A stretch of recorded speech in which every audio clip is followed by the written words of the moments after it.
Hey everybody, and welcome to the second episode of Ask Lone Duck. I'm Bob Owens, president of Lone Duck Outfitters, and we're here answering questions from you, the community members. Since the first episode, we've had a lot of great questions, a lot of emails, a lot of Instagram questions, so thank you for your feedback. It's been pretty cool. Today we've got two questions. The first one is from Jessica. Jessica's got a young dog that shows intense desire to retrieve in the water, and she says, to quote, she'll retrieve non-stop, and then on land the desire kind of diminishes. So Jessica, without having a lot of background information on your dog and how you brought it up and raised it, here's the first couple things that I'd say. When you said she'll go non-stop, that tells me that you're probably throwing too many retrieves, and by the end of the training session the dog is bored and tired. That's a common mistake. I understand that you could make that, no big deal, but here's what you want to do. End the sessions, end your training sessions with the dog wanting more, and never use retrieves as an exercise and burning of the dog's energy. The training, we want to use retrieves for training and not as exercise. Two, I would mix in bumpers and birds. So the birds are going to really heighten the intensity for your dog and bring out that natural prey drive and really get them wanting more. But again, in those training sessions, leave them wanting more. And the final tip I would give you is to throw less retrieves during the training session and space out your training sessions. So maybe not do them every single day, maybe space them out every other day or every third day to help build your dog's desire back up to its ultimate level. So Jessica, I hope that helps you. Guys, another quick one is when you've got a young pup, only throw 2 to 3 retrieves per day. Leave them wanting more. So to close, thanks Jessica. Our second question comes from Dylan. Dylan's got a young dog he's going to introduce to Gunfire and ask a couple questions. How far to start? How many sessions do you have to do before you can shoot a gun over the dog's head, etc.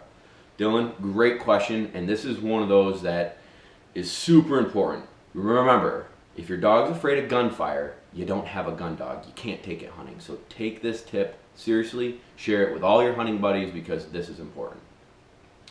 The first thing you want to do is have a helper. And your helper is going to have a .22 caliber gun about 100, 125 yards out in the field, and you've got your young dog. Now this dog is super pumped about retrieving already, fearless, tons of desire, and you rile the dog up with the bumper. Hey, let's go. Toss the bumper and raise your hand, and your gunner will see that signal and pop a round off. You're watching the dog's body language. The dog's full tilt, running through the brush, making noise so it helps dampen that sound. Runs after the bumper, boom, grabs the bumper, comes right back to you. Good move, dog's having fun. So next step, I bring the gunner into 100 yards. Get the puppy riled up, throw the bumper, raise your hand, gunfire goes off, watch the dog's body language, we're having a great time. Good, move your gunner in, 75 yards, do it again, 50 yards, do it again, stop. Come back another day or two later, do it again, start at 100 yards, to 75, to 50, to 25. Then your third session, all the way in until you can shoot the gun over the dog's head with a .22. Now, every dog's different, and you have to watch body language. If your dog shows any nervousness or pops and looks at the gunfire and says, whoa, what was that?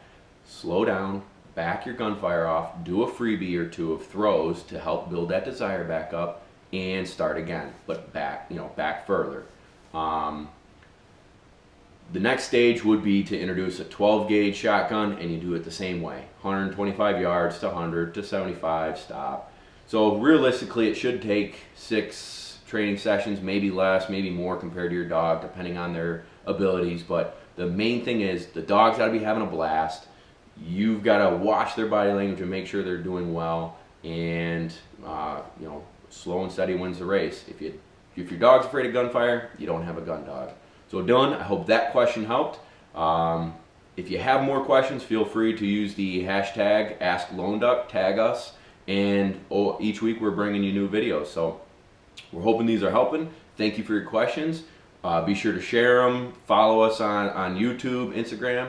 Thank you guys, and have a great one. Enjoy training.